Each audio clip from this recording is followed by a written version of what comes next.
Hi, guys. Aaron Dorr here with the American Firearms Association. As you guys know, AFA likes to produce video content analyzing the successful uses of the Second Amendment by everyday citizens. Watching a good guy stop a would-be rapist, a would-be robber, a would-be murderer, a would-be kidnapper with their Second Amendment is a great thing. It helps all of us to remember what we're fighting for. As AFA works in Congress and state capitals across America to defend our gun rights, we have to remember if we lose our gun rights, we lose our ability to defend ourselves against criminals and against tyrants. So watching citizens use their gun rights in the right way, it's a great thing. By the way, if you're not seeing these videos, subscribe to our channel and make sure you're not missing out. After our members watch videos like the ones we're talking about, one of the common questions we have received is, okay, Aaron, what comes next? So I've got past the immediate attack on my life. I've used my firearm.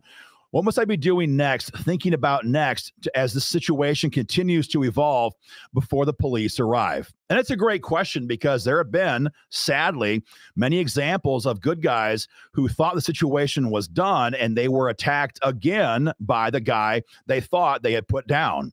Or they were shot by the police on accident, mistaking the good guy for the bad guy. So we're going to give you in this video a very simple top 5 list of things you should be doing and preparing for mentally in case this ever happens to you. As a reminder, AFA, we are not lawyers here at AFA. We fight to defend your gun rights in Congress and state capitals. This is not legal advice. I'm giving you our top 5 list from our team here at AFA on what we would do if we were in this situation. So very simply, the list is number 1, prepare for a counterattack. Prepare for another or a counter attack. Just because you shot the bad guy doesn't mean he's deceased. It doesn't mean he's done attacking you. He might be wounded, he might be faking it, or he might be deceased. But the first 2 scenarios allow him to roll over with a separate handgun and re-engage you. So until that guy is in handcuffs and the police are there with him in custody, dead or alive, you do not know if that threat is forever over. You also don't know if he was operating alone. What if he has a backup? What if he has buddies right outside the gas station, to use the armed robbery scenario, who are waiting to rush inside and take you out? So number 1 is to prepare for a counterattack. What does that mean? Well, it's very simple. Reload and find cover. Reload and find cover. That's step number 1. Step number 2 is to secure the scene. Again, you don't know if he has backup waiting outside to rush inside there and attack you if you're engaging with the primary threat. And so if you're inside a business and you can lock the doors, do it. It helps keep those guys outside, helps keep the witnesses who saw the situation contained, and allows you to have some measure of control over the variables in that situation. If you're in a parking lot at the local grocery store, that's different. You can't secure that scene very well. But if you can, secure the scene. Number 3, call the police. It's easy for people to assume that everybody heard the gunfire, someone's calling the police, I don't have to.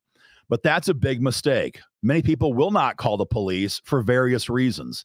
So if you're there with a friend or a spouse or someone who you trust, make sure they call the police immediately. You want the police to understand right away that you're the victim and the guy you shot was the bad guy. If that story gets conveyed by somebody else, it could very easily sound like you're the bad guy and you shot the good guy. You want the police, when they arrive, to know you're the good guy, you're not the bad guy. So if you can have a friend or spouse call in there and make that statement, do it. Make sure they give your location and your description so they know you're the good guy. If you're there by yourself, you have to call them. But in that case, be careful. Don't say too much. That could harm you legally down the road. That's step number 3, call the police. Step number 4 is a little more multidimensional, and it's arming your team. Arming your team. So if you're there alone, this doesn't apply. But if you're there with a friend, you're there with a spouse, you're there with somebody else who is not armed, be thinking about using your secondary firearm to arm somebody else to help you protect your back. If you're thinking to yourself, well, I don't carry a backup firearm, that's the purpose of this video in part, is to make you think about that. Who is your team? Well, that's a good question. If you haven't trained your spouse, she can't be a part of the team. If you haven't trained your adult children to use a firearm, they're not part of your team.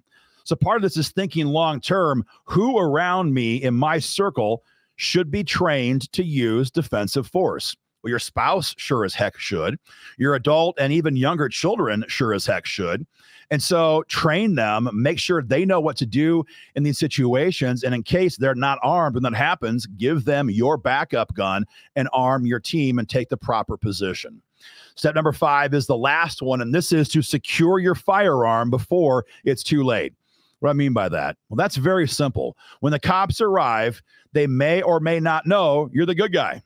Even if they were told that by dispatch, they're going to be arriving doing 100 miles an hour. Maybe it's nighttime. It's pitch black. They could be busy, distracted. They may have simply not heard your description.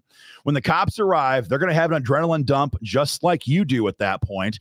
And if they walk in there and there's a guy laying on the ground over there bleeding and you're standing there holding your handgun, you may very likely be perceived as the threat. You may very likely, in fact, be shot at by mistake by well-intentioned officers who do not know who is good and who is bad, but you're the guy holding the gun. So as police arrive, secure your firearm. If there's an active threat, that's different. But as far as you know, if that threat is over, secure your firearm in your holster out of sight. So when the cops arrive, you're not the guy holding the gun. You'll tell them, of course, when the thing calms down, you're armed. They will, of course, grab your firearm as evidence in the investigation. That's fine, but you do not want to be the guy who is holding a handgun when the cops burst in the scene to stop a lethal attack. Guys, that is our top 5 list. If you disagree with us, that's fine. Leave your thoughts in the comment section. If you agree with us, leave your thoughts in the comment section. If you have your own top 5 list, that's also fine. Leave your list in the comment section. We want to hear from you guys what you think about these very dynamic, very fast-moving situations. Guys, as always, be involved in the fight for freedom. Go to joinafa.org to learn more. Thank you.